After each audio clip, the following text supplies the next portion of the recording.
అందరికీ నమస్కారం అండి. నేను వార్డ్ ఎడ్యుకేషన్ డేటా ప్రాసెసింగ్ సెక్రటరీగా వర్క్ చేస్తున్నాను. ప్రస్తుతం మేము జిఎస్డబ్ల్యూఎస్ డిపార్ట్మెంట్ వాళ్ళని అందరినీ ఏం అడుగుతున్నాము అంటే మా ప్రమోషన్ ఛానల్ మార్చండి అని అడుగుతున్నాం. మేము అడ్మినిస్ట్రేటివ్ సెక్రటరీగా ప్రమోట్ అవ్వడం అనేది ఇట్స్ నాన్ ఎథికల్ అండి. ఎందుకంటే ఆల్రెడీ అడ్మినిస్ట్రేటివ్ సెక్రటరీగా కంపాషనేట్ జాయినింగ్స్లో చాలామంది వచ్చారు.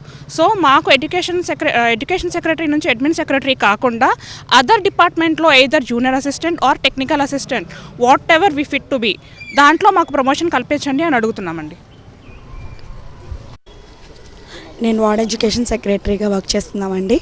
ప్రజెంట్ మేము ఇక్కడికి జిఎస్డబ్ల్యూఎస్ డైరెక్టర్ దగ్గరికి వచ్చాము. ఎందుకంటే మాకు అడ్మిన్ సెక్రటరీ కాకుండా మాకు వివిధ శాఖల్లో డిపార్ట్మెంట్లు చాలా పోస్టులు ఖాళీ ఉన్నాయని తెలిసాయి. వాటిల్లో మమ్మల్ని వాళ్ళు యూజ్ చేసుకునే విధంగా అడగాలని వచ్చామండి. కాబట్టి ప్రభుత్వం నియర్లీ 4 years పైనుంచి ఎప్పుడైతే మాకు అడ్మిన్ సెక్రటరీ అని చెప్పి ఛానల్లో మా జాబ్ చాట్ చూపించారో అప్పటి నుంచి అందరూ కూడా మేము ప్రయత్నిస్తున్నాము. ఇప్పుడు అది ఫైనలైజ్ అయిపోయే టైం వచ్చింది కాబట్టి మాకు ఇప్పటికైనా సరే ఒక వే చూపించాలని గవర్నమెంట్ వారిని అలాగే జిఎస్డబ్ల్యూఎస్ వారిని మేము కోరుకుంటున్నామండి. నమస్తే అండి, నా పేరు రాజశేఖర్ అండి. నేను వార్డ్ ఎడ్యుకేషన్ సెక్రటరీస్ని. యాక్చువల్లీ అడ్మిన్ సెక్రటరీ అనే ఇచ్చిన notification is different. Ward education సెక్రటరీస్కి ఇచ్చిన నోటిఫికేషన్ 2 డిఫరెన్స్. ఇది లైన్ డిపార్ట్మెంట్స్ వచ్చేసరికి ఎడ్యుకేషన్ వైపు ఉంటుంది, అది రెవెన్యూ డిపార్ట్మెంట్ సంబంధించింది. ఇప్పుడు ఎడ్యుకేషన్ డిపార్ట్మెంట్ నుంచి నెక్స్ట్ ప్రమోషన్ కింద మళ్ళీ రెవెన్యూ డిపార్ట్మెంట్ తీసుకెళ్తానంటున్నారు. ఇది ఎంతవరకు కరెక్ట్ అని మేము గవర్నమెంట్ని ఒకసారి అడగదలుచుకున్నాము. దాని మీద చాలాసార్లు మేము 2023 నుంచి ఫైట్ చేస్తున్నాము, రిప్రజెంటేషన్స్ ఇస్తున్నాము. 523 జీవోలో అమెండ్మెంట్స్ చేయమని చెప్పాము.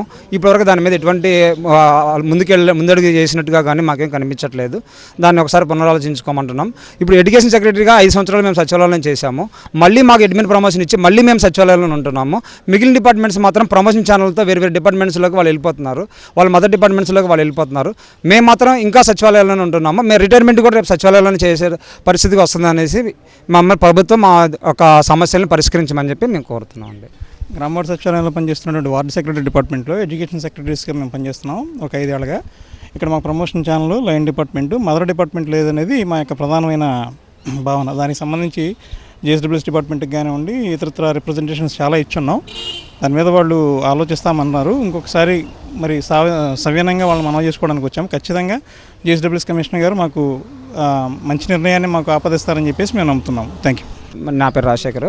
మాకు మెయిన్ ఏంటంటే మాకు జాబ్ చార్ట్ అనేది ఇంప్లిమెంట్ అవ్వట్లేదు.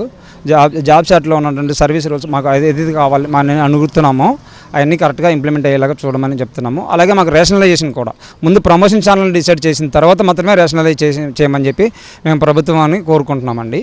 సార్ మాకు యాక్చువల్గా మొన్న 16వ తారీఖు జీవో నంబర్ 5 ద్వారా మాకు ఏదైతే ట్రాన్స్ఫర్స్ అని ఇచ్చారో తర్వాత దాన్ని కొంత సవరించి జీవో నంబర్ 6ని గవర్నమెంట్ వారు తీసుకురావడం జరిగిందండి. సో జీవో నంబర్ 5 అయినా జీవో నంబర్ 6 అయినా ఇంకో జీవో వచ్చినా కూడా మాకు ఫస్ట్ ఏంటి అంటే ప్రమోషన్ ఛానల్ అనేటువంటిది వార్డు సెక్రటేరియట్ ఎంప్లాయీస్ కానివ్వండి, తర్వాత విలేజ్ సెక్రటేరియట్ ఎంప్లాయీస్కి ఎవరికి కూడా ప్రమోషన్ ఛానల్ అనేటువంటిది లేదు అండి చాలామందికి.